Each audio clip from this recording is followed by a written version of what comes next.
અમરેલીના જાફરાબાદના light house વિસ્તારમાં સિંહણનો આતંક, રહેણાંક વિસ્તારમાં ગાયનો શિકાર કરાતા સ્થાનિકોમાં ફફડાટ વ્યાપી ગયો છે।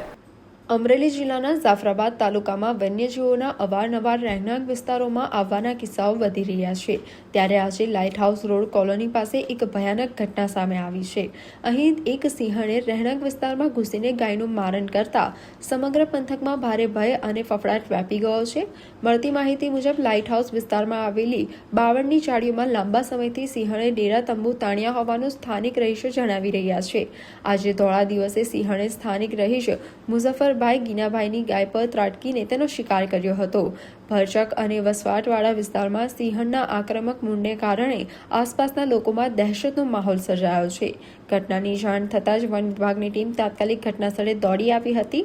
અધિકારીઓએ સ્થળ પર પહોંચી પંચનામું કરવાની સાથે આગળની જરૂરી કાયદેસરની કાર્યવાહી હાથ ધરી છે।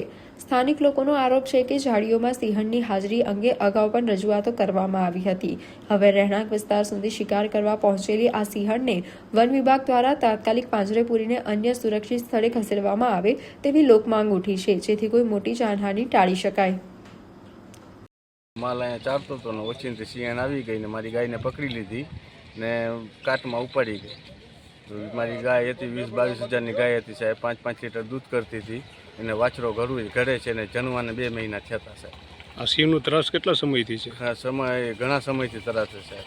કોઈ અધિકારીને તમે જાણ કરી હતી? કોઈ અધિકારીને તમે જાણ કરી હતી? જાણ કરી હતી પણ કંઈ રાતના આવે ને ચેક કરે ઓલું કરે, પણ દિવસનું તો પછી શું કરવું સાહેબ? દિવસ અમારે માલ ચારવા નીકળવું કે નહીં જંગલમાં ને આમ ઓછીને આવીને પકડી લે તો અમારે કઈ મેલ કરવું?